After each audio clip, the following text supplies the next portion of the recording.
Hello, this is Joe here. We are on episode 13, my bad. And today we're starting off on Exodus 36, verse 8. We're still going through the making and the instructions to make the tabernacle and all the altars and everything else that requires specific instructions. So it is not amusing or entertaining, but hopefully we can get through the rest of Exodus to Leviticus today. All the skilled men among the workmen made the tabernacle with 10 curtains of finely twisted linen and blue, purple, and scarlet yarn with cherubim worked into them by a skilled craftsman. All the curtains were the same size, 28 cubits long and 4 cubits wide. They joined 5 of the curtains together, and they did the same with the other 5. Then they made loops of blue material along the edge of the end curtain in one set, and the same was done with the end curtain in the other set. They also made 50 loops on one curtain and 50 loops on the end curtain of the other set, with the loops opposite each other. Then they made 50 gold clasps and used them to fasten the 2 sets of curtains together so that the tabernacle was a unit. They made curtains of goat hair for the tent over the tabernacle, 11 altogether. All 11 curtains were the same size, 30 cubits long and 4 cubits wide. They joined 5 of the curtains into one set, and the other 6 into another set. Then they made 50 loops along the edge of the end curtain in one set, and also along the edge of the end curtain in the other set. They made 50 bronze clasps to fasten the tent together as a unit. Then they made for the tent a covering of ram skins dyed red, and over that a covering of hides of sea cows. They made upright frames of acacia wood for the tabernacle. Each frame was 10 cubits long and 1.5 cubits wide, with 2 projections set parallel to each other. They made all the frames of the tabernacle in this way. They made 20 frames for the south side of the tabernacle, and made 40 silver bases to go under them, 2 bases for each frame, 1 under each projection. For the other side, the north side of the tabernacle, they made 20 frames and 40 silver bases, 2 under each frame. They made 6 frames for the far end, that is the west end of the tabernacle, and 2 frames were made for the corners of the tabernacle at the far end. At these 2 corners, the frames were double from the bottom all the way to the top and fitted into a single ring. Both were made alike. So there were 8 frames and 16 silver bases, 2 under each frame. They also made crossbars of acacia wood, 5 for the frames on one side of the tabernacle, 5 for those on the other side, and 5 for the frames on the west at the far end of the tabernacle. They made the center crossbar so that it extended from end to end at the middle of the frames. They overlaid the frames with gold and made gold rings to hold the crossbars. They also overlaid the crossbars with gold. They made the curtain of blue, purple, and scarlet yarn and finely twisted linen, and with cherubim worked into it by skilled craftsmen. They made 4 posts of acacia wood for it, and overlaid them with gold. They made gold hooks for them, and cast their 4 silver bases. For the entrance to the tent, they made a curtain of blue, purple, and scarlet yarn and finely twisted linen, the work of an embroiderer, and they made 5 posts with hooks for them. They overlaid the tops of the posts and their bands with gold, and made their 5 bases of bronze.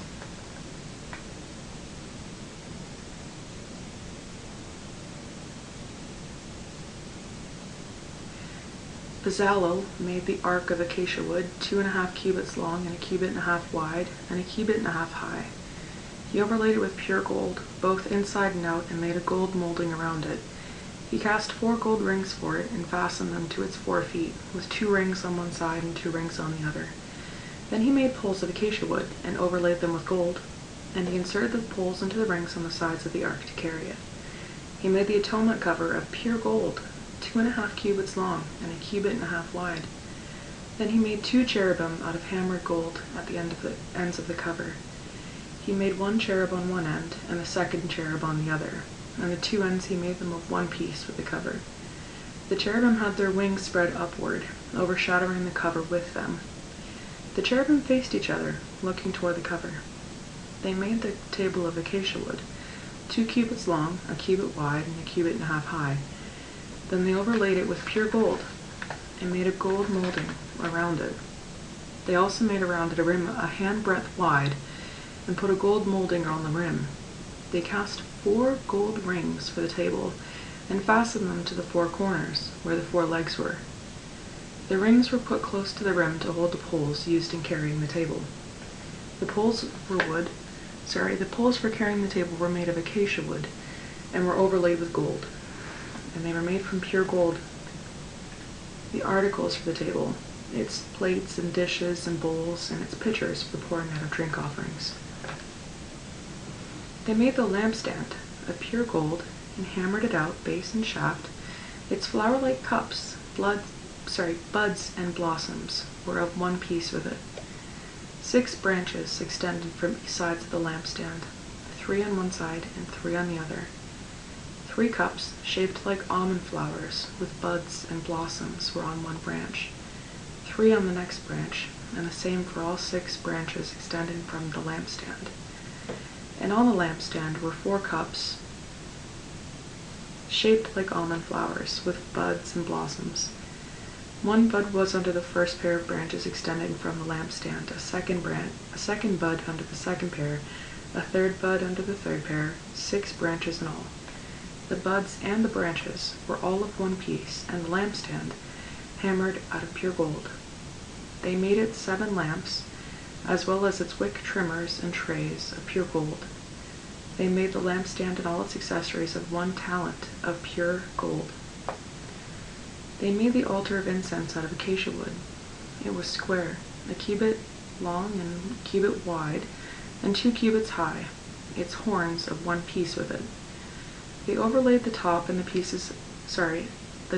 all the sides and the horns with pure gold, and they made a gold molding around it.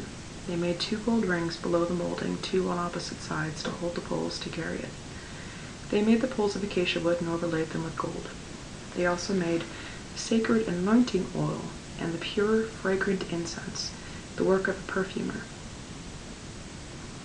They built the altar of burnt offering of acacia wood, 3 cubits high. It was square, 5 cubits long and 5 cubits wide. They made a horn at each of the 4 corners, so that the horns and the altar were of one piece, and they overlaid the altar with bronze. They made all its utensils of bronze, its pots, shovels, sprinkling bowls, meat forks, and fire pans.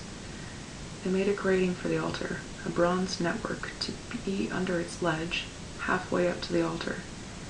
They cast bronze rings to hold the poles for the 4 corners of the bronze grating. They made the poles of acacia wood and overlaid them with bronze. They inserted the poles into the rings so that they would be on the sides of the altar for carrying it. They made it hollow, out of boards. They made the bronze basin and its bronze stand from the mirrors of the women who served at the entrance to the tent of meeting. Next, they made the courtyard. The south side was 100 cubits long, and had curtains of finely twisted linen, with 20 posts, and 20 bronze bases, and with silver hooks and bands on the posts. The north side was also 100 cubits long, and had 20 posts and 20 bronze bases, with silver hooks and bands on the posts. The west end was 50 cubits wide, and had curtains, with 10 posts and 10 bases, with silver hooks and bands on the posts. The east end, toward the sunrise, was also 50 cubits wide. Curtains, 15 cubits long, were on one side of the entrance, with 3 posts and 3 bases, and curtains 15 cubits long were on the other side of the entrance to the courtyard, with 3 posts and 3 bases. All the curtains around the courtyard were of finely twisted linen. The base for the posts were bronze, the hooks and bands on the posts were silver, and the tops were overlaid with silver, so all the posts of the courtyard had silver bands. The curtain for the entrance to the courtyard was of blue, purple, and scarlet yarn, and finely twisted linen, the work of an embroiderer. It was 20 cubits long, and like the curtains of the courtyard, 5 cubits high, with 4 posts and 4 bronze bases. Their hooks and bands were silver, and the tops were overlaid with silver. All the 10 pegs of the tabernacle and of the surrounding courtyard were bronze. These are the amounts of the materials used for the tabernacle. The tabernacle of the testimony, which were recorded at Moses' command by the Levites under the direction of Ithamar, son of Aaron, the priest. Bezalel, son of Uri, the son of Hur, of the tribe of Judah, made everything the Lord commanded Moses. With him was Oholiab, son of Ahisamach, of the tribe of Dan, a craftsman and designer, and an embroiderer, in blue, purple, and scarlet yarn and fine linen. The total amount of the gold from the wave offering used for all the work on the sanctuary was 29 talents and 730 shekels, according to the sanctuary shekel. The silver obtained from those in the community who were counted in the census was 100 talents and 1,775 shekels, according to the sanctuary shekel, 1 bekah per person, that is, half a shekel, according to the sanctuary shekel, from everyone who had crossed over, to those counted, 20 years old or more, a total of 603,550 men. The 100 talents of silver were used to cast the bases for the sanctuary and for the curtain, 100 bases from the 100 talents, 1 talent for each base. They used the 1,775 shekels to make the hooks for the posts, to overlay the tops of the posts, and to make their bands. The bronze from the wave offering was 70 talents and 2,400 shekels. They used it to make the bases for the entrance to the tent of meeting, the bronze altar with its bronze grating and all its utensils, the bases for the surrounding courtyard, and those for the entrance, and all the tent pegs for the tabernacle, and those of the surrounding courtyard. From the blue, purple, and scarlet yarn they made woven garments for ministering in the sanctuary. They also made sacred garments for Aaron, as the Lord commanded Moses. They made the ephod of gold and of blue, purple, and scarlet yarn, and of finely twisted linen. They hammered out thin sheets of gold and cut strands to be worked into the blue, purple, and scarlet yarn and fine linen, the work of the skilled craftsman. They made shoulder pieces for the ephod, which were attached to 2 of its corners, so it could be fastened. Its skillfully woven waistband was like it, of 1 piece with the ephod, and made with gold, and with blue, purple, and scarlet yarn, and with finely twisted linen, as the Lord commanded Moses.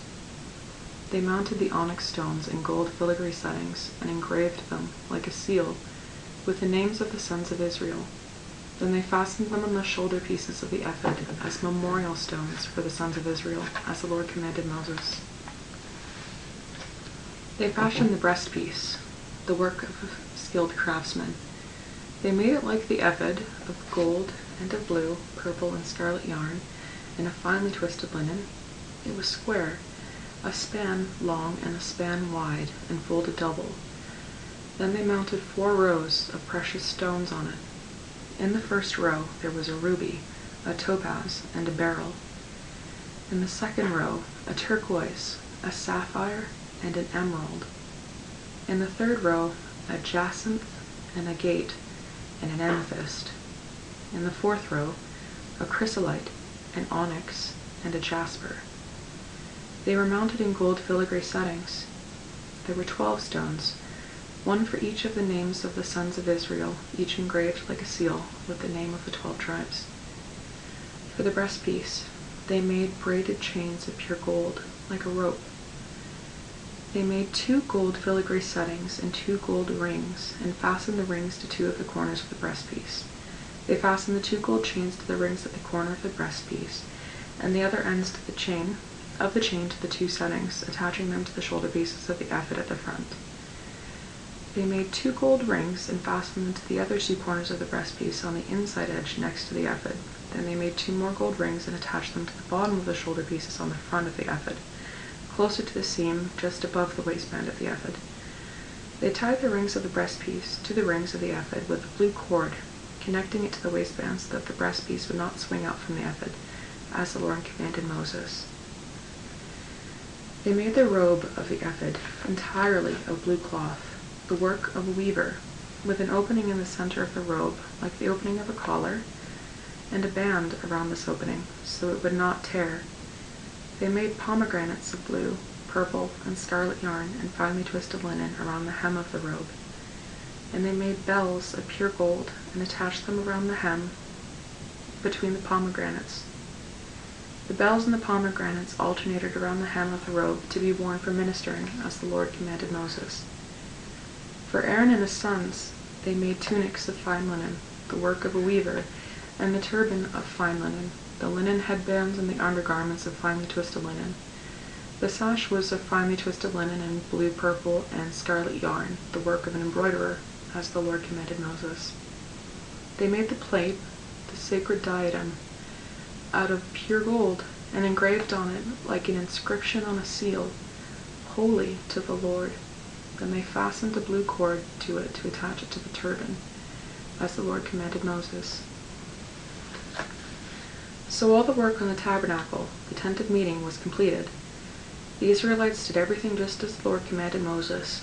Then they brought the tabernacle to Moses, the tent, and all its furnishings, its clasps, frames, crossbars, posts, and bases, the covering of ram skins dyed red, the covering of hides of sea cows, and the shielding curtain, the ark of the testimony with its poles and atonement cover, the table with all its articles, and the bread of the presence, the pure gold lampstand with its row of lamps and its accessories, and the oil for the light, the gold altar, the anointing oil, the fragrant incense, and the curtain for the entrance to the tent, the bronze altar with its bronze grating, its poles and all its utensils, the basin with its stand, the curtains of the courtyard with its posts and bases, and the curtain for the entrance to the courtyard, the ropes and tent pegs for the courtyard, all the furnishings for the tabernacle, the tent of meeting, and the woven garments worn for ministering in the sanctuary, both the sacred garments for Aaron the priest and the garments for his sons when serving as priests.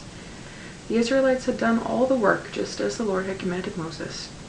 Moses inspected the work and saw that they had done it just as the Lord had commanded. So Moses blessed them. Then the Lord said to Moses, "Set up the tabernacle, the tent of meeting, on the first day of the first month. Place the ark of the testimony in it, and shield the ark with a curtain. Bring in the table, and set out what belongs on it. Then bring in the lampstand and set up its lamps. Place the gold altar of incense in front of the ark of the testimony, and put the curtain at the entrance to the tabernacle. Place the altar of burnt offering in front of the entrance to the tabernacle, the tent of meeting. Place the basin between the tent of meeting and the altar, and put water in it. Set up the courtyard around it, and put the curtain at the entrance to the courtyard. Take the anointing oil, and anoint the tabernacle and everything in it. Consecrate it and all its furnishings, and it will be holy. Then anoint the altar of burnt offering and all its utensils. Consecrate the altar, and it will be most holy. Anoint the basin and its stand, and consecrate them. Bring Aaron and his sons to the entrance to the tent of meeting, and wash them with water. Then dress Aaron in the sacred garments, anoint him, and consecrate him, so that he may serve me as a priest. Bring his sons and dress them in tunics. Anoint them just as you anointed their father, so that they may serve me as priests. Their anointing will be to a priesthood that will continue for all generations to come." Moses did everything just as the Lord commanded him. So the tabernacle was set up on the first day of the first month in the second year.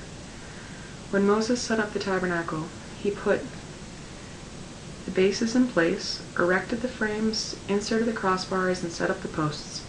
Then he spread the tent over the tabernacle and put the covering over the tent, as the Lord commanded him. He took the testimony and placed it in the ark, attached the poles to the ark, and put the atonement cover over it. Then he brought the ark into the tabernacle and hung the shielding curtain and shielded the ark of the testimony, as the Lord commanded him. Moses placed the table in the tent of meeting on the north side of the tabernacle outside the curtain, and set out the bread on it before the Lord, as the Lord commanded him. He placed the lampstand in the tent of meeting opposite the table on the south side of the tabernacle, and set up the lamps before the Lord, as the Lord commanded him. Moses placed the gold altar in the tent of meeting in front of the curtain, and burned fragrant incense on it, as the Lord commanded him. Then he put up the curtain at the entrance to the tabernacle. He set the altar of burnt offering near the entrance of the tabernacle, the tent of meeting, and offered on it burnt offerings and grain offerings, as the Lord commanded him. He placed the basin between the tent of meeting and the altar and put water in it for washing, and Moses and Aaron and his sons used it to wash their hands and feet. They washed whenever they entered the tent of meeting or approached the altar, as the Lord commanded Moses. When Moses set up the courtyard around the tabernacle and altar, and put up the curtain at the entrance to the courtyard. And so Moses finished the work. Then the cloud covered the tent of meeting, and the glory of the Lord filled the tabernacle. Moses could not enter the tent of meeting, because the cloud had settled upon it, and the glory of the Lord filled the tabernacle. In all the travels of the Israelites, whenever the cloud lifted from above the tabernacle, they would set out. But if the cloud did not lift, they did not set out, until the day it lifted. So the cloud of the Lord was over the tabernacle by day, and fire was in the cloud by night, and in the sight of all the house of Israel during their travels. And this is Leviticus. The Lord called to Moses and spoke to him from the tent of meeting. He said, "Speak to the Israelites and say to them, when any of you brings an offering to the Lord, bring as your offering an animal from either the herd or the flock. If the animal is a burnt offering from the herd, he is to offer a male without defect. He must present it at the entrance to the tent of meeting so that it will be acceptable to the Lord. He is to lay his hand on the head of his burnt offering, and it will be accepted on his behalf to make atonement for him. He is to slaughter the young bull before the Lord, and then Aaron's sons, the priests, shall bring the blood and sprinkle it against the altar on all sides of the entrance to the tent of meeting. He is to skin the burnt offering and cut it into pieces. The sons of Aaron and the priest are to put fire on the altar and arrange wood on the fire. And Aaron's sons, the priests, shall arrange the pieces, including the head and the fat, on the burning wood that is on the altar. He is to wash the inner parts and the legs with water, and the priest is to burn all of it on the altar. It is a burnt offering, an offering made by fire, an aroma pleasing to the Lord. If the offering is a burnt offering from the flock, from either the sheep or the goats, he is to offer a male without defect. He is to slaughter it at the north side of the altar before the Lord, and Aaron's sons, the priests, shall sprinkle its blood against the altar on all sides. He is to cut it into pieces, and the priest shall arrange them, including the head and the fat, on the burning wood that is on the altar. He is to wash the inner parts and the legs with water, and the priest is to bring all of it and burn it on the altar. It is a burnt offering, an offering made by fire, an aroma pleasing to the Lord. If the offering to the Lord is a burnt offering of birds, he is to offer a dove or a young pigeon. The priest shall bring it to the altar, wring off its head, and burn it on the altar. Its blood shall be drained out on the side of the altar. He is to remove the crop with its contents, and throw it to the east side of the altar, where the ashes are. He shall tear it open by the wings, not severing it completely, and then the priest shall burn it on the wood that is on the fire of the altar. It is a burnt offering, an offering made by fire, an aroma pleasing to the Lord. When someone brings a grain offering to the Lord, his offering is to be of fine flour. He is to pour oil on it, put incense on it, and take it to Aaron's sons, the priests. The priest shall take a handful of the fine flour and oil, together with the incense, and burn this as a memorial portion on the altar, an offering made by fire, an aroma pleasing to the Lord. The rest of the grain offering belongs to Aaron and his sons, and is a most holy part of the offerings made to the Lord by fire. If you bring a grain offering baked in an oven, it is to consist of fine flour, cakes made without yeast and mixed with oil, or wafers made without yeast and spread with oil. If your grain offering is prepared on a griddle, it is to be made of fine flour mixed with oil and without yeast. Crumble it and pour oil on it. It is a grain offering. If your grain offering is cooked in a pan, it is to be made with fine flour and oil. Bring the grain offering made of these things to the Lord, present it to the priest, who shall take it to the altar. He shall take out the memorial portion from the grain offering, and burn it on the altar as an offering made by fire, an aroma pleasing to the Lord. The rest of the grain offering belongs to Aaron and his sons.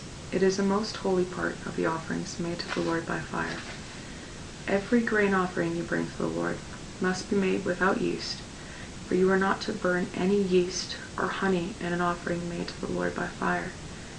You may bring them to the Lord as an offering of the first fruits, but they are not to be offered on the altar as a pleasing aroma. Season all your grain offerings with salt. Do not leave the salt of the covenant of your God out of your grain offerings. Add salt to all your offerings. If you bring a grain offering of first fruits to the Lord, offer crushed heads of new grain roasted in the fire. Put oil and incense on it. It is a grain offering. The priest shall burn the memorial portion of the crushed grain and the oil, together with the incense, as an offering made to the Lord by fire. And I'm going to leave it off there. I hope you will have a great week. So we're leaving off on Leviticus 3. Have a great week. Hope you all are feeling well. Take care.